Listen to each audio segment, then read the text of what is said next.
ইউরোপের মানুষদের মতো তৈরি করে নিলাম সুইস রোল পিঠা। ইউরোপে বলা হয়ে থাকে সুইস রোল কেক, আর আমরা বাঙালিরা বলে থাকি পিঠা। আজকে ইউরোপের মানুষদেরকেও দেখিয়ে দিলাম আমাদের বাঙালিদেরও সুইস রোল হয়ে থাকে। হ্যালো এভরিওয়ান, আসসালামু আলাইকুম। আশা করছি আপনারা সকলে ভালো আছেন। আজকে আপনাদেরকে অত্যন্ত মজাদার একটা পিঠা রেসিপি তৈরি করে দেখাবো। আজকে তৈরি করে দেখাবো নরম তুলতুলে সুইস রোল পিঠা বা ভাপা পুলি পিঠা।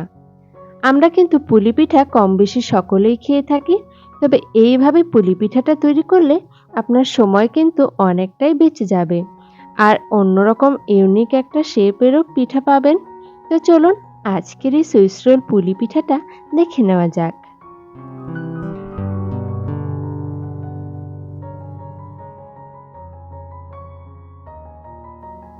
তো এখানে পিঠাটা তৈরি করার জন্য চুলায় একটা প্যান বসিয়ে দিয়েছি, আর দিয়ে দিচ্ছি তাতে প্রায় 4 টেবিল চামচের মতো গুড়, আর দিয়েছি 1 টেবিল চামচের মতো চিনি, এবং দিয়েছি একটা নারকেলের প্রায় অর্ধেকটা কোরানো।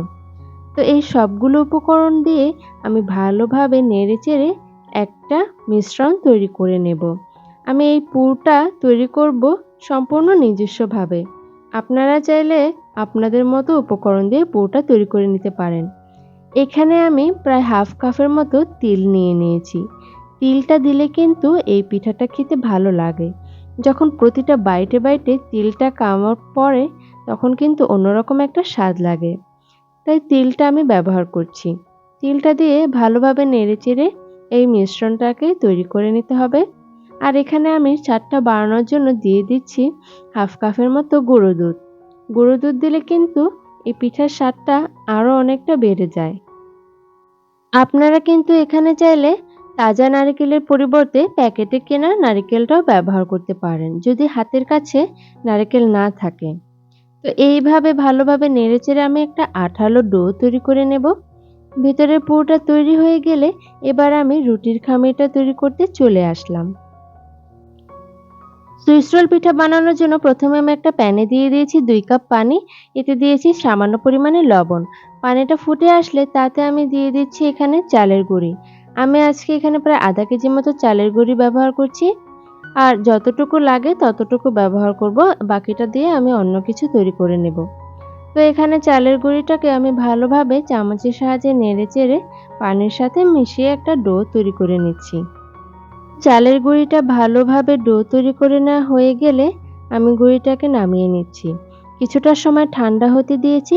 এরপর হাতে একটু তেল মেখে দিয়ে আমি ডোটাকে ভালোভাবে মাখিয়ে মসৃণ একটা ডোতে রূপান্তর করে নিচ্ছি। আপনারা কিন্তু চাইলে এই পিঠাটা ময়দার সাহায্যে করতে পারেন, তবে চালের গুঁড়ির সাহায্যে করলেই খেতে ভালো লাগবে। বেশ অনেকটা সময় ধরে নেড়েচেড়ে ডোটা তৈরি করা নেওয়া হয়ে গেলে আমি এখানে একটা ফিরে নিয়ে নিয়েছি, যাতে আমি রুটিটা বেলে নিতে পারি। তো সম্পূর্ণ ডোটাকে 2 ভাগ করে নিয়েছি। আজকে আমি 2টা সুইস রোল পিঠা তৈরি করে দেখাবো। 2 ভাগ করে নিয়ে আমি প্রথমে একটু মোটা সাইজের একটা রুটি তৈরি করে নেব। সেজন্য এখানে উপর দিয়ে একটু চালের গুঁড়ি দিয়ে দিচ্ছি, যাতে রুটিটা ফিরির গায়ে লেগে না যায়। এবার বেলুনের সাহায্যে ভালোভাবে বেলে আমি মোটা একটা রুটি তৈরি করে নিচ্ছি। আমি এখানে একটা বড় রুটি তৈরি করে নেব। আর আপনারা থিকনেসটা দেখে বুঝতে পারবেন যে ঠিক কতটা মোটা সাইজের রুটি তৈরি করতে হবে।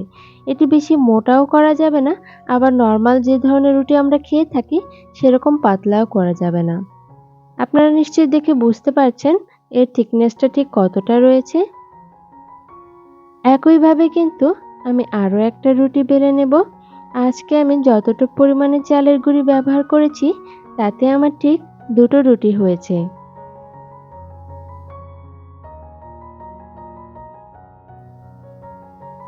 এখন আমি যে মিশ্রণটা তৈরি করেছিলাম ভিতরের পুরের জন্য, সেটি ঠান্ডা করে নিয়েছি, আর আরও একটি ফিরিতে নিয়ে নিয়েছি সেই মোটা রুটিটা। এবার চামচের সাহায্যে রুটির গায়ে ভিতরের পুরটা সমস্তটা ছড়িয়ে দিচ্ছি। পুরো রুটিটা জুড়ে পুরোটা ছড়িয়ে দেবার পর এভাবে পেঁচিয়ে রোলের মতো করে নিতে হবে। এক্ষেত্রে সামনের অংশে কিন্তু একটু কম পুর দিলে ভালো হয়, তাহলে রোলটা ভালোভাবে আটকানো যাবে। এবারে হাতের সাহায্যে এভাবে চেপে চেপে দুই পাশের অংশটা সিল করে দিয়েছি। আর দুই পাশে যে বাড়তি অংশটা রয়েছে সেটাকে একটা ছুরির সাহায্যে কেটে দিয়েছি। একইভাবে আমি আরও একটা পিঠা তৈরি করে নিচ্ছি। আপনারা কিন্তু চাইলে চারকোনা শেপের রুটিটা তৈরি করে এরপর পিঠাটা তৈরি করে নিতে পারেন। প্রথমে মোটা একটা রুটি নিয়ে তাতে আমি ভিতরের পুরটা দিয়ে দিচ্ছি। পুরটা দিয়ে দেওয়া হয়ে গেলে সমস্ত অংশ ছড়িয়ে নিয়ে এভাবে টাইট করে একটা রোল হিসাবে পেঁচিয়ে নিচ্ছি। এরপর হাতের সাহায্যে এভাবে লাস্ট অংশটা সিল করে দিচ্ছি এবং বাড়তি অংশটা ছুরির সাহায্যে এভাবে কেটে দিচ্ছি। এই পিঠাটা তৈরি করা খুবই সহজ। আর নরমালি আমরা যে ভাপা পিঠাটা তৈরি করে থাকি, ভাপা পুলিটা তাতে একটা একটা করে পিঠা তৈরি করতে কিন্তু অনেকটা সময় লেগে যায়। আপনারা কিন্তু চাইলে ঝটপট এই পিঠাটা তৈরি করতে পারেন।